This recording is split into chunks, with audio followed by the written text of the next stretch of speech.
Querido amigo, de nuevo tengo el privilegio de ponerle voz a la historia bíblica tal y como la cuenta Elena White en Profetas y Reyes. Llegamos al capítulo 49, en tiempos de la reina Esther.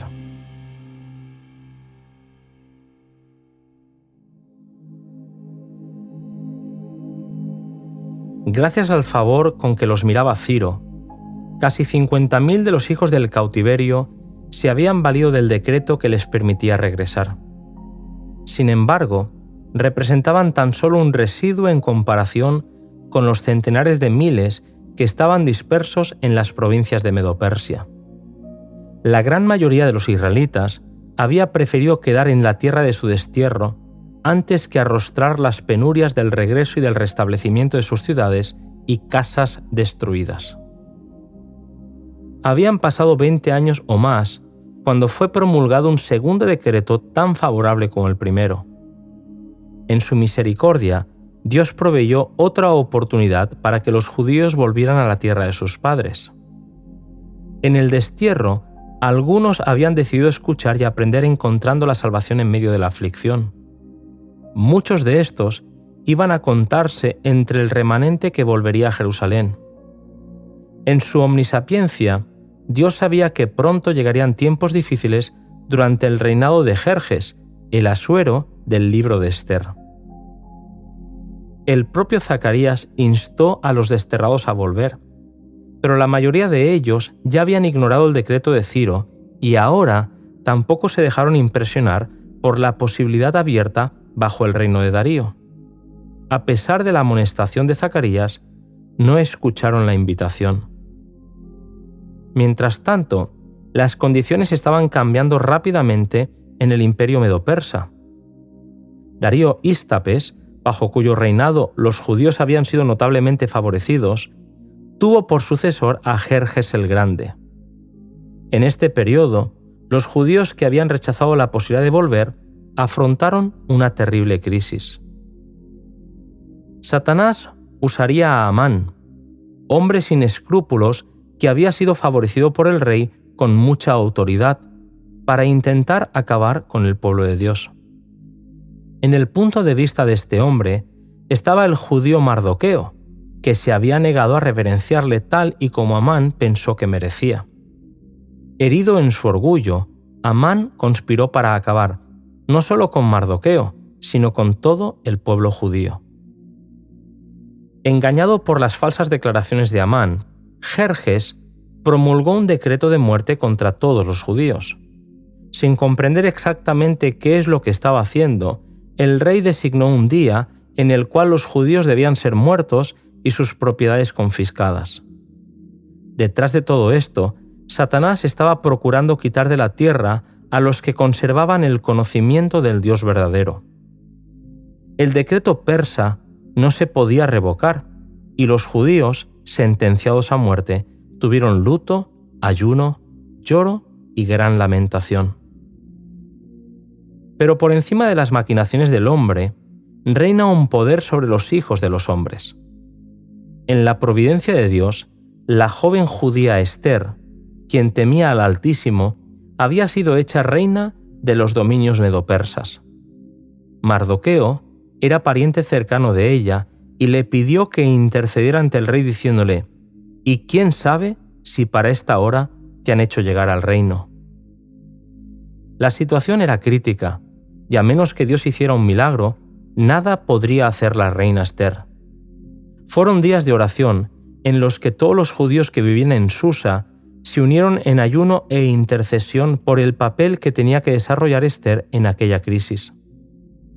Los acontecimientos que se produjeron en rápida sucesión, la aparición de Esther ante el rey, el señalado favor que le manifestó, los banquetes del rey y de la reina con Amán como único huésped, el sueño perturbado del rey, los honores tributados en público a Mardoqueo y la humillación y caída de Amán al ser descubierta su perversa maquinación, son todas partes de una historia conocida. Dios obró admirablemente en favor de su pueblo penitente, y con otro decreto, el rey permitió que los judíos pudieran pelear por sus vidas. El día señalado, cuando tendrían que haber sido ejecutados, nadie osó hacerles frente, porque el temor de los judíos había caído sobre los habitantes de la tierra. Mardoqueo fue elevado al puesto de honor que ocupara antes Amán. Desde su posición, pudo bendecir a su pueblo. Así fue como Dios devolvió a su pueblo el favor de la corte medo-persa, pero todavía habrían de pasar varios años para que un buen número de judíos volvieran a Jerusalén bajo la dirección de Esdras. Los momentos penosos que vivió el pueblo de Dios en tiempos de Ester no caracterizan solo a esa época. Juan, al mirar a través de los siglos hasta el fin del tiempo, revela que el dragón se airó contra la mujer y se fue a hacer la guerra contra los hijos de ella, que son los que guardan los mandamientos de Dios y tienen el testimonio de Jesucristo. Algunos de los que viven hoy en la tierra verán cumplirse estas palabras. El mismo espíritu que en los siglos pasados indujo a los hombres a perseguir a la Iglesia verdadera, los inducirá en el futuro a seguir una conducta similar con aquellos que se mantienen leales a Dios.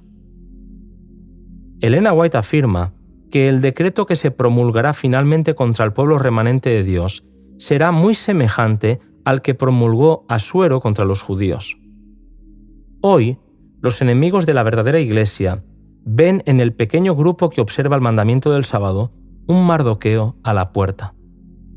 La reverencia que el pueblo de Dios manifiesta hacia su ley es una reprensión constante para aquellos que han desechado el temor del Señor y pisotean su sábado. Satanás despertará indignación contra la minoría que se niega a aceptar las costumbres y las tradiciones populares. Hombres encumbrados y célebres se unirán con los inicuos y los viles contra el pueblo de Dios. Las riquezas, el genio y la educación se combinarán para cubrirlo de desprecio. Gobernantes, ministros y miembros de la Iglesia, llenos de un espíritu perseguidor, conspirarán contra ellos. De viva voz y por la pluma, mediante jactancias, amenazas y el ridículo, procurarán destruir su fe. Por calumnias y apelando a la ira, algunos despertarán las pasiones del pueblo. No pudiendo presentar una sí dicen las Escrituras, contra los que defienden el día de reposo bíblico, recurrirán a decretos opresivos para suplir la falta. A fin de obtener popularidad y apoyo, los legisladores cederán a la demanda por leyes dominicales. Pero los que temen a Dios no pueden aceptar una institución que viola un precepto del Decálogo. En este campo de batalla se peleará el último gran conflicto en la controversia entre la verdad y el error. Y no se nos deja en la duda en cuanto al resultado. Hoy, como en los días de Ester y Mardoqueo, el Señor vindicará su verdad y a su pueblo.